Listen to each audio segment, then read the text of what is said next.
मैं शुरू करूंगा कांग्रेस के पारंपरिक गलती करता राहुल गांधी जी से।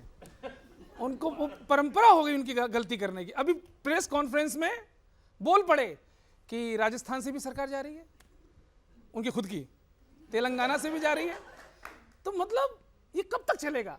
लेकिन मेरा मानना है कि ये ऐसे ही नहीं होता है। सुनना, फिसली जीभ नहीं है यार, दिल की बात जुबां के पार, राहुल सच बोले इस बार, जाने वाली है सरकार। और राजस्थान में पड़ गई रार, एमपी मामा पे बलिहार, छत्तीसगढ़ में भ्रष्टाचार, जाने वाली है सरकार, जाने वाली है सरकार, सुनो, और मैं कह रहा हूं कांग्रेसियों से, भले तुम जात में बांटो, जड़े भारत की काटो, करो कितनी नौटंकी, नीत कोई ना ढंकी, इनकी बोली जहर की, केवल चिंता है घर की, पंचर होगी चुनावों में इनकी मोटर कार, फिसली जीभ नहीं इस बार, दिल की बात जुबां के पार, राहुल सच बोले इस बार, जाने वाली है सरकार, राजस्थान में पड़ गई रार। तो मन दिल की बात जुबां पर आ गई कि वो हारने वाले हैं। अच्छा, जब जनता ने ये सुना कि राहुल गांधी जी खुद कह रहे हैं कि सरकार जा रही है, तो जनता ने भी अपनी मूड बदल दिया और जनता अब कह रही है, क्या कह रही, सुनना, आनंद लेना, राहुल मांगू ना पवार मांगू। अगली लाइन उठाना, राहुल मांगू ना पवार मांगू, फिर से मैं मोदी की सरकार मांगू।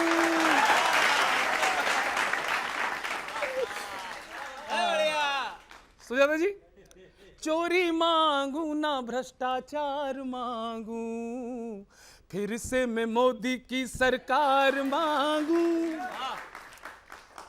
कांग्रेस कर क्या रही? धर्म सनातन डेंगू लगे है, इनको हमास लगे प्यारा, वोट बैंक का लालच इतना, होता उसी से गुजारा, इनकी ये जो दुकान है सारी है झूठ की। फिर से लाइन आ रही है, नफरत है राष्ट्रवाद से, नीयत है लूट की, कि दहशत मांगू ना दरार मांगू, मैं तो अपने देश का उद्धार मांगू, राहुल मांगू ना पवार मांगू, फिर से मैं मोदी की सरकार। जनता खुद कह रही है। बहुत बहुत धन्यवाद। आज भी पैलेस्टाइन के मुद्दे पे जो रुख है भारत का, जो फॉरेन पॉलिसी है, उसमें बदलाव नहीं हुआ। आपने हमस की बात करी, हमस अगर टेरर फैलाता है तो उसके खिलाफ खड़ी है कांग्रेस, लेकिन अगर पैलेस्टाइन के अपने अधिकारों की बात है तो उस पे हमारी फॉरेन पॉलिसी पर आज भी कायम है मोदी जी। आप लोग कहां से हो रहे हैं भ्रमित? फॉरेन पॉलिसी को चेक करिए, लेकिन टेरर अटैक के समर्थन में कोई नहीं। और लेकिन आपके रेजोल्यूशन में तो हमास का जिक्र नहीं, सुन लीजिए उसको। पैलेस्टाइन का जो मुद्दा है उस पे अटल बिहारी वाजपेयी तक ने कहा नहीं, सुन लिया, कि हम साथ में खड़े हैं उनके। आपने अभी रेजोल्यूशन पास किया सीडब्ल्यूसी में, उसमें हमास का जिक्र भी नहीं है, ऐसा क्यों? यही तो बता रही हूं कि हम किसी भी आतंकवाद का समर्थन नहीं करते और कभी नहीं करेंगे। और हमस की बात अगर आप कर रहे हैं कि उन्होंने टेरर अटैक किया ना, तो उसका समर्थन कौन कर सकता है? जो देश आज गांधीवादी रास्ते नहीं, पर आप समर्थन नहीं करते तो मतलब जिक्र भी नहीं करेंगे? हम कह तो रहे हैं हम पैलेस्टाइन के साथ हैं। और अगर आप जयराम जी का सुनिए, हाँ बिल्कुल, मोदी जी से पूछ लीजिए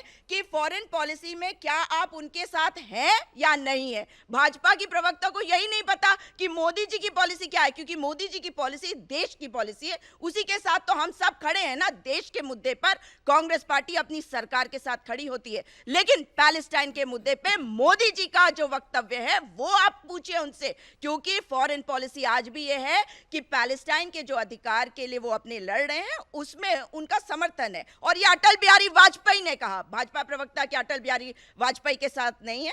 बता दे। लड़कियों ने पूछ लिया कांग्रेस के नेता से, बोले सर आपने ऐसा क्यों नहीं किया, गठबंधन क्यों नहीं हुआ? तो वो बड़ा बढ़िया सेंटेंस बोल के मुझे बहुत अच्छा लगा कि मैंने देश की खातिर ऐसा नहीं किया, सबको कहना चाहिए। लेकिन जो चीज़ मुझे अच्छी नहीं लगी उसको मैं अपनी कविता में कहता हूं, सुनिएगा। राहुल जी से मुझे एक बात निवेदन पूर्वक कहनी है, आप पहुंचा दो तो पहुंचा देना। राहुल जी से मुझे एक बात निवेदन पूर्वक कहनी है, देखो भाई, जिंदगी के पर्सनल फैसले लेने की सुविधा तो पर्सनल ही रहनी है, लेकिन देश के प्रति आपके मन में जो प्रेम की गंगा है वह किसी और ढंग से बहनी थी। देश के प्रति आपके मन में जो प्रेम की गंगा है वो किसी और ढंग से बहनी थी। आपने देश की खातिर किसी लड़की से शादी नहीं की, यह बात लड़कियों के सामने नहीं कहनी थी, यह बात लड़कियों के सामने नहीं कहनी थी।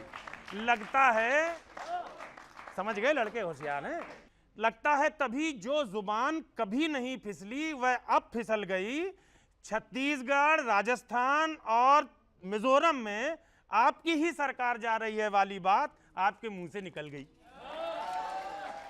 और एक और मुझे बड़ा वो लगता है, मैं जब भी उस डायलॉग को सुनता हूं, मैं भारत जोड़ो यात्रा के समय से लगातार सुन रहा हूं, मोहब्बत की दुकान है, मोहब्बत की दुकान है, यही कहती ना कांग्रेस पार्टी, दुकान है।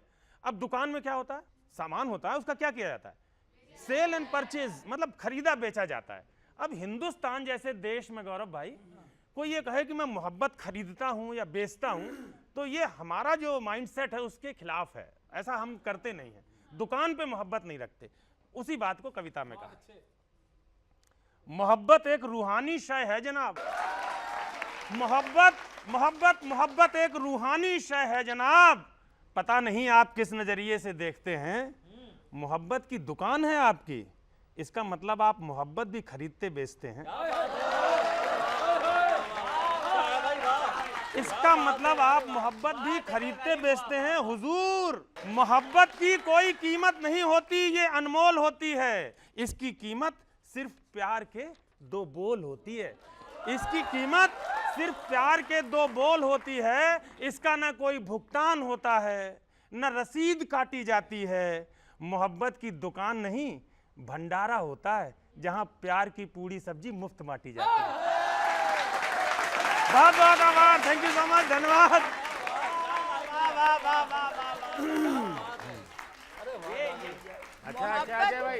मोहब्बत की दुकान कहाँ खुली है? जहाँ नफरत के बाजार हैं, रूहानी मोहब्बत है। तभी तो जो नफरत बेची जा रही है ना, वो रूहानी ताकत मोहब्बत की, उसको खत्म करके नष्ट कर रही है।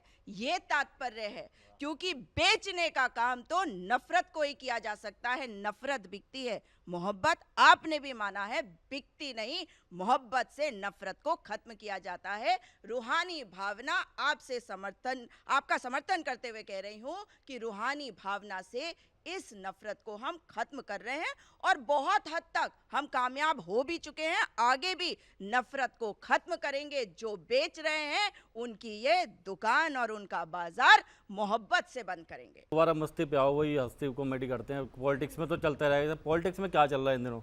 को अभी एक इंडिया गठबंधन बन गया है, तो जितने विपक्षी हैं ना, उनमें बड़े खुश हैं वो, तो उसी पे लेके चलते हैं कि क्या चल रहा है। पूरा खुशी का जो ठिकाना नहीं है उनके, कि जनता भले ही ना दे रही हो जरा सा भी भाव, जनता भले ही ना दे रही हो जरा सा भी भाव, इंडिया गठबंधन तो पका रहा ख्याली पुलाव, इंडिया गठबंधन तो पका रहा ख्याली पुलाव। हवा जरा सी क्या सरसर होने लगी, हवा जरा सी क्या सरसर होने लगी, विपक्षियों में खुशी के मारे टर्र टर्र होने लगी, विपक्षियों में खुशी के मारे टर टर होने लगी। हमेशा डर में रहते हैं कांग्रेसी, जाने कब कौन क्या बोलकर कह ढा जाए, कब क्या बोलकर कह ढा जाए। जितने पचड़े कांग्रेस के हैं ना, अगर उतनी सीटें आ जाए तो भगवान कैसे मजा आ जाए। जितने पचड़े कांग्रेस के हैं, अगर उतनी भी सीटें आ जाए तो कसम से मजा आ जाए।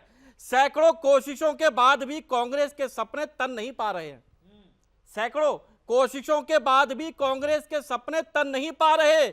लगता है राहुल जी को दूसरी बार पीएम बनाना पड़ेगा, लगता है राहुल जी को दूसरी बार पीएम बनाना पड़ेगा, क्योंकि पहली बार तो वो बन नहीं पा रहे।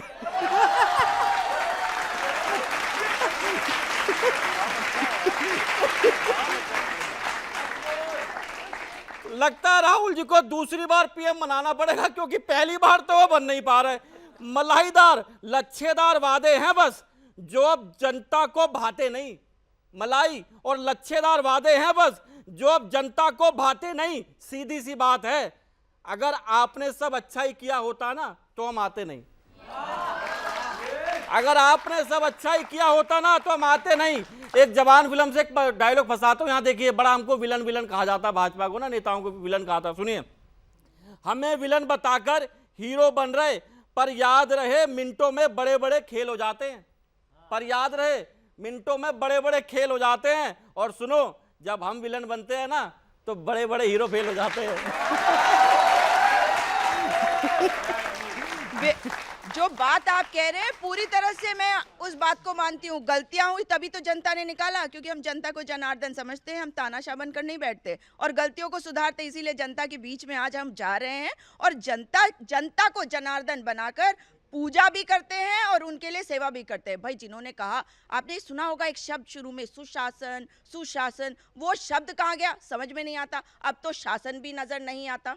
अनिला जी, ये बताइए, 5 राज्यों के चुनाव हो रहे हैं। इन 5 राज्यों में पिछली बार आपको कुछ नहीं मिला था। इस बार आप एक राज्य अपने साथ लेके जा रहे हैं, वो पिछली बार इधर ही आया था। तो अब इन 5 राज्यों में आपका स्कोर क्या है? 5 on 5। मिजोरम भी, तेलंगाना भी 5 on 5। देखिए, लद्दाख ने बता दिया, कर्नाटका ने बता दिया, हिमाचल ने बता दिया। कितनी भी तोड़ने की कोशिश करो सरकार को, ट्रेन के नीचे पत्थर डलवा दो, मगर जनता जब आती है अपने पे तो जनता की सरकार आती है। राहुल गांधी उसी जनता के साथ चले भी हैं और जनता अब चाहती है कांग्रेस की सरकार। कांग्रेस फिर हारेगी इस साल, क्योंकि हमारे साथ है आशीर्वाद किसका?